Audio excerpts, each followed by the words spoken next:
Hello, I'm the Deaf Geek. This podcast is about the Wheel of Time. Season 3, Episode 6, The Shadow in the Night.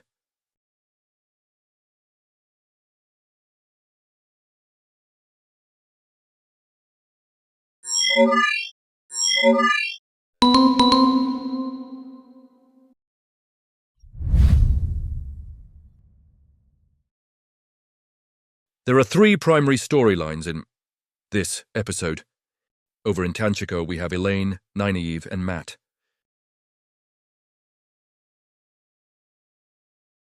They're trying to root out the Black Aja. While there, they find 2 things. One is the return of an old friend. And the second is that the Black Aja are trying to find an Adam.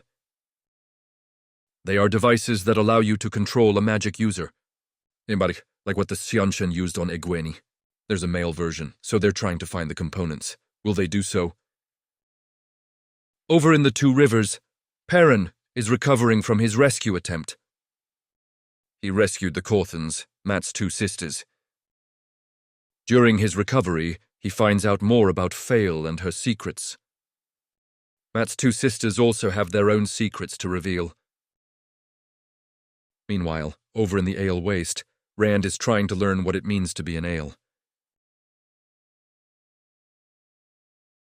He's learning their cultural values and customs. Egwene continues to practice her dreamwalking powers, only to come face to face with Lanfear. Unfortunately, Rand will have to confront his worst nightmare.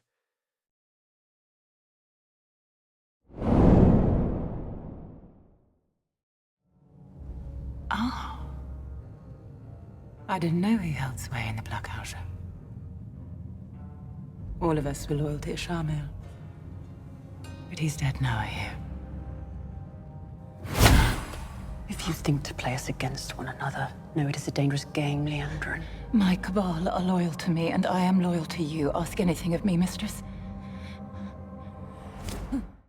We'll begin over in Tanchico, where Leandrin and the Black Aja are hiding.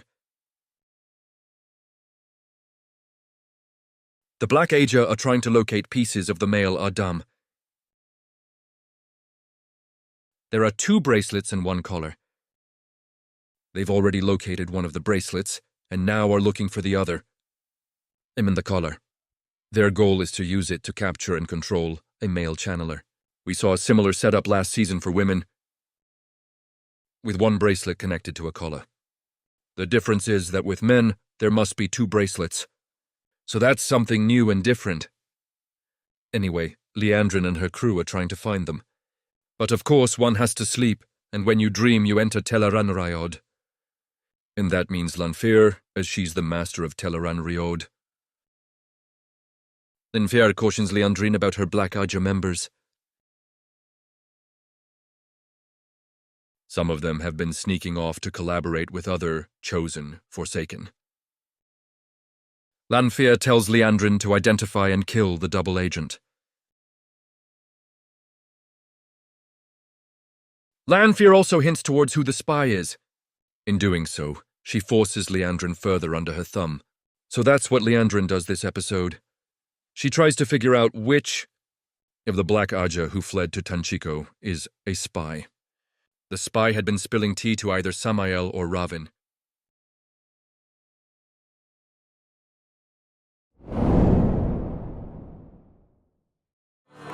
Come on! Oh, bloody Marilyn! No. No, Tom, wait.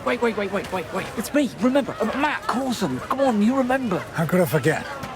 You left me for dead fighting a bloody fate. Yes, that was me, and you're not dead. God. Nynaeve, Elaine, Matt, and the new addition of Min have arrived at Tanchico.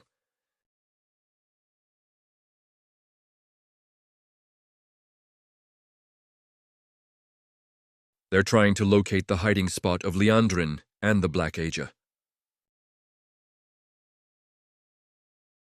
They're sorta like a detective agency here, seeking out clues. Each character has their own approach for finding information. Matt hits up the gamblers and spreads word about the bracelet they're looking for. He also inquiries about the collar and group of women when he hears something. It's music that sounds familiar. Where has he heard it before? He tracks down the source of the music and comes face to face with Thom! We haven't seen him since the first season. Last we saw him, he apparently died in a battle with a Fade. Or so we thought. He survived the battle and went off on his merry way. And during this wandering, they bump into each other. Thom's back, baby. This was an awesome sequence. I loved this. Thom's one of my favorite book characters. Granted, Thom doesn't 100% match what I imagined. Mentally, I picture Sam Elliott with the bushy mustache and music playing. But I digress. The actor is doing a good job. The point is, Thom's back, and by the way, he has history with Elaine. As we'll see next.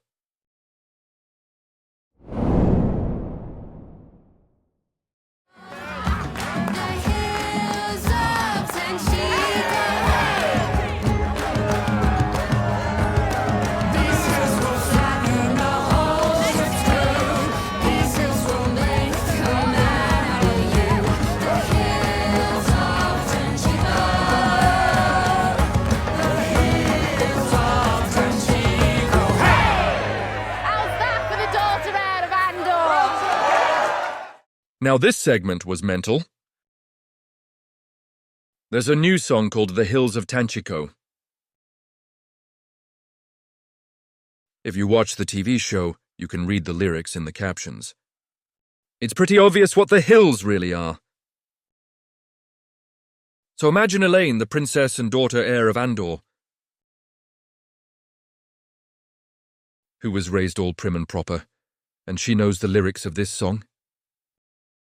Yeah, that's crazy. But I'll give Elaine kudos. She did a good job singing and dancing here. Apparently that song has gone somewhat viral on the internet. I've seen The Hills of Tanchico referenced all over my social media. It's a bit of an earworm. Maybe this is how the Wheel of Time becomes mainstream?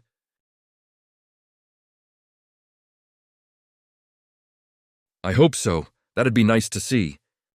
But anyway, that sequence was amusing, so I wanted to show it here. I also wanted to let y'all know that Thom and Elaine have a history together. Thom used to be a part of Queen Morgus's court way back when. So Thom and Elaine know each other and have an unusual relationship. But anyway, I wanted to showcase this amusing and viral moment.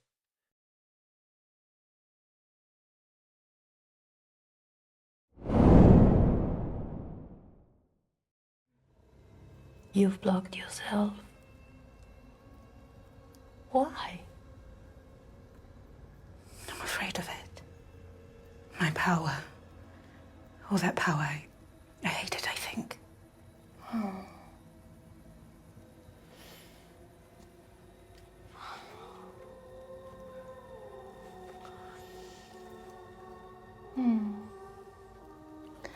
In my time, we would have beaten that out of you.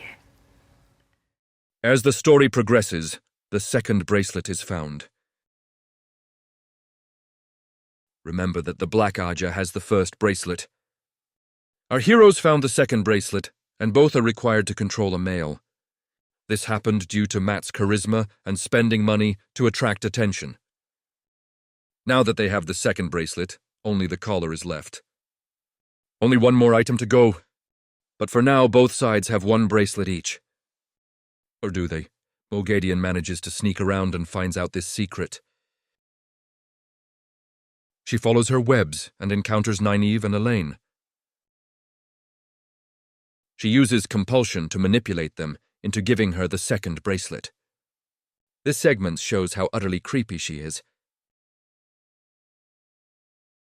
Despite the compulsion, there's something inside Nynaeve that makes her resist.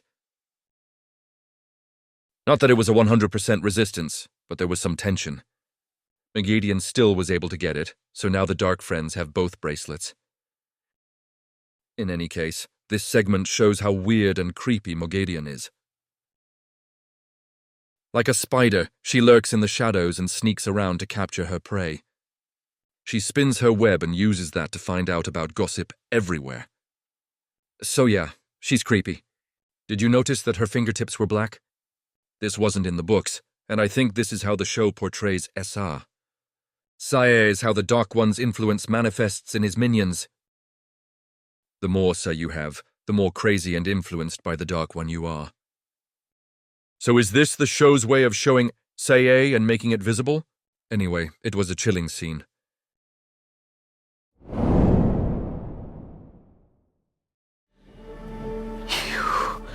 Are the bud.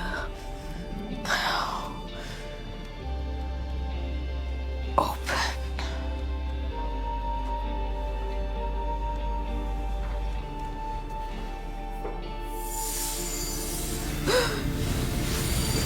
Good.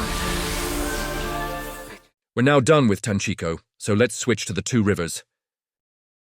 Perrin is with Fail, Alana Maxim, and the Ale sisters, Chiad and Bane.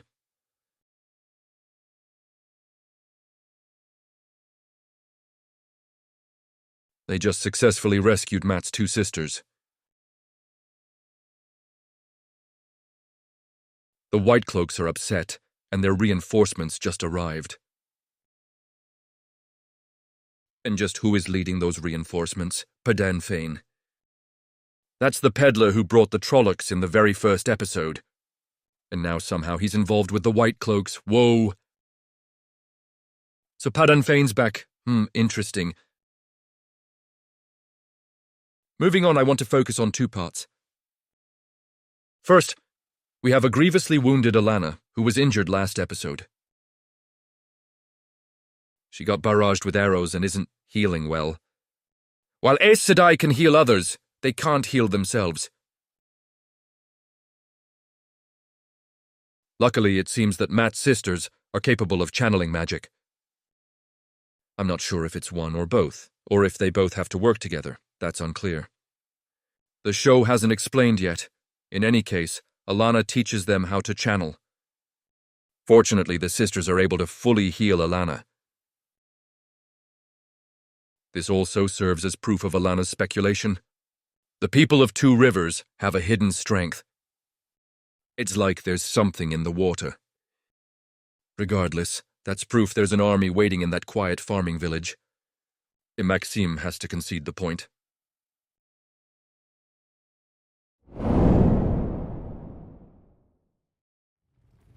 What's so funny? Sorry. I can't let this go on. Pass me that.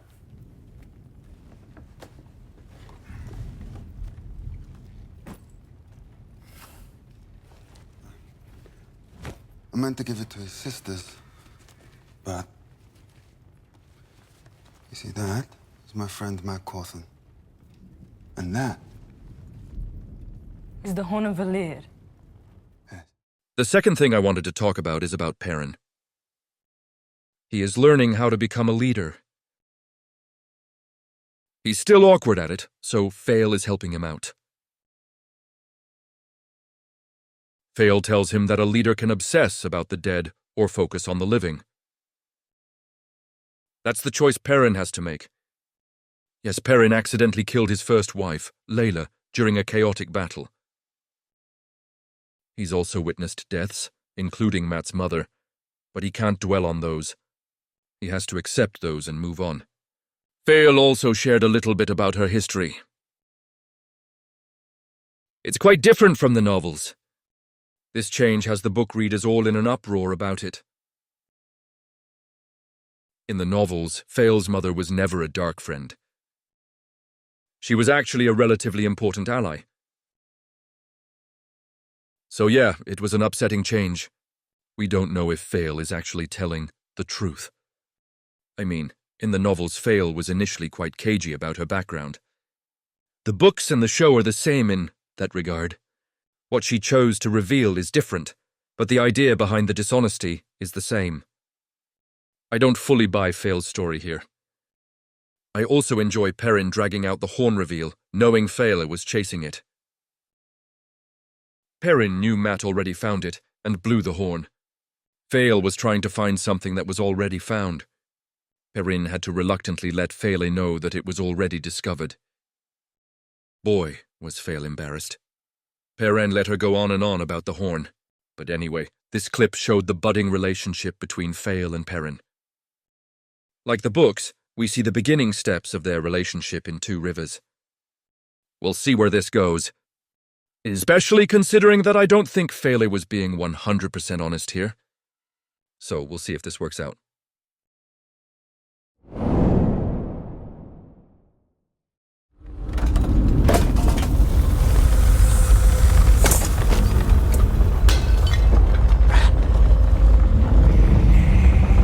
Ran.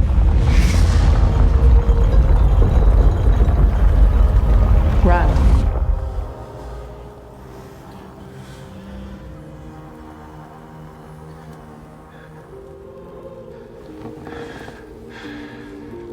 Don't submit.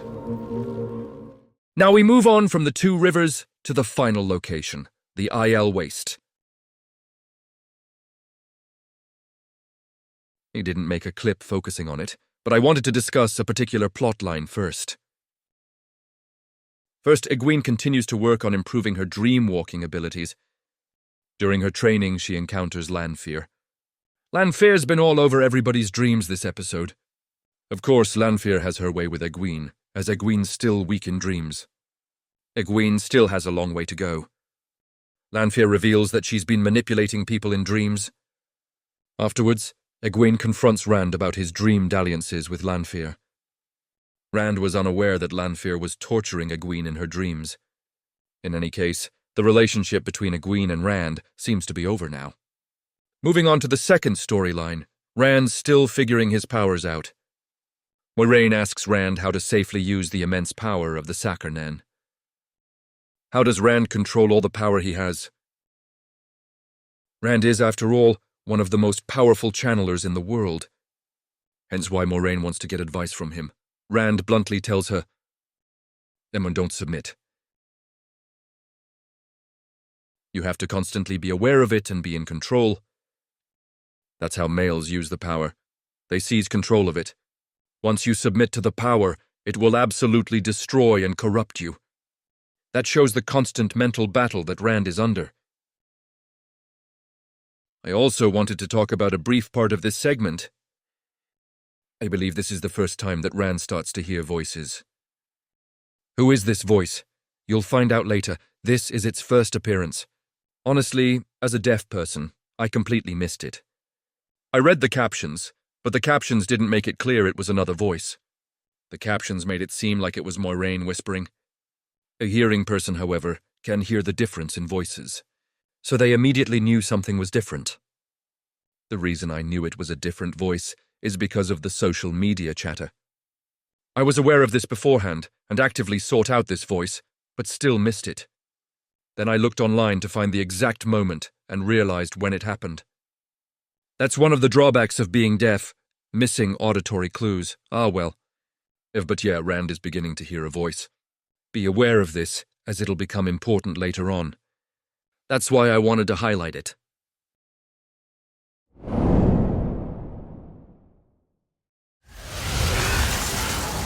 What does the prophecy say? What does the prophecy say?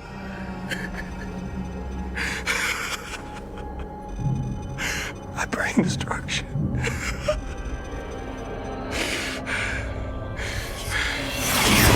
Those of creation. Breathe, Breathe. During a particular meeting in Teleranriod, Lanfear confronted Moiraine and warned her to stay away from Rand. Lanfear wants to split up Rand and Egwene. She also informs Moiraine that something is coming and for Moiraine to back off. If Moiraine gets involved, she will be killed. The surprise is that Samael launches a surprise attack in the Isle Waste. Now the Forsaken know where Rand is. Most likely Lanfear told them. That's what Egwene was warning Rand about. During the chaotic battle, I noticed a few things. First, Avienda demonstrates that she knows how to channel the one power. Second, the outcome of the Ran-Samael battle was a bit unclear. I'm not sure if it resulted in Samael's death or not. Will we find out for sure next episode? Third, after the battle had settled down, a girl whom Rand had built a big brother and little sister relationship with got crushed by falling rocks and perished during the chaos. A heartbroken Rand tried to bring her back by channeling massive amount of magic. But he failed, because once you're dead, that's it. The one power can bring you back from the brink of death, but can't do anything when the person's dead. Rand's absolutely devastated, and you can see madness creeping into his face. I chose this clip to illustrate Rand's descent into insanity.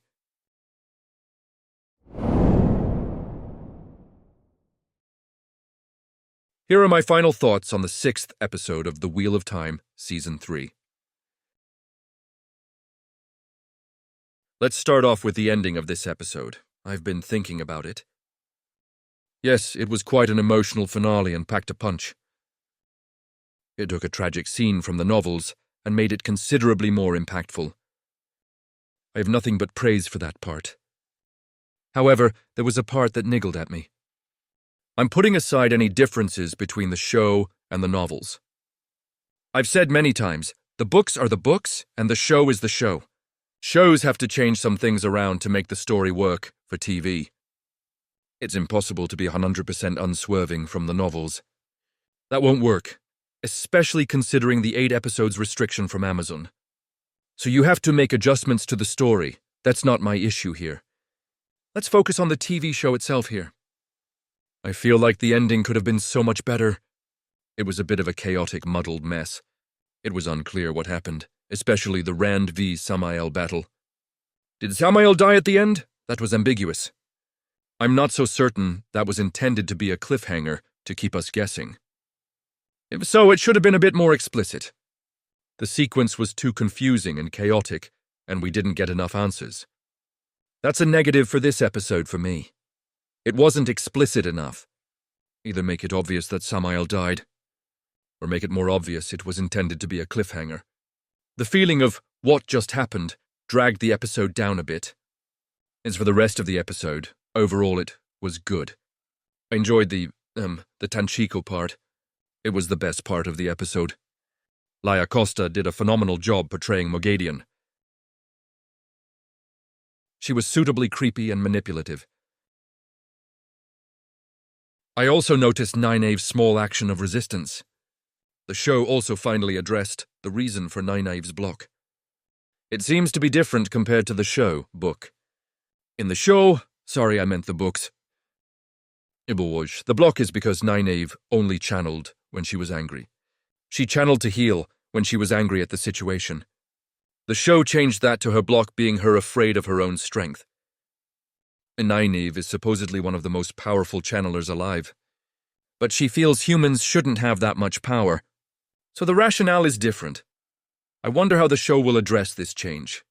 I was getting a bit frustrated at the lack of explanation for Nynaeve's block. So it's not the same as the books. That's okay. We finally got a show explanation. Now we'll see how she manages to break through this block.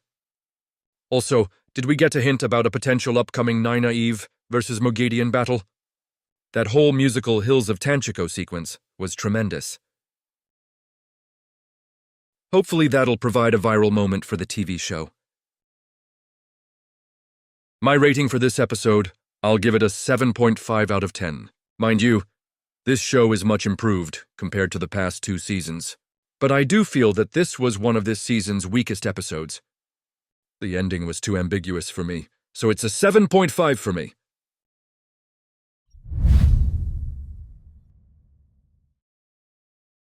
This is the Deaf Geek, and thanks for watching.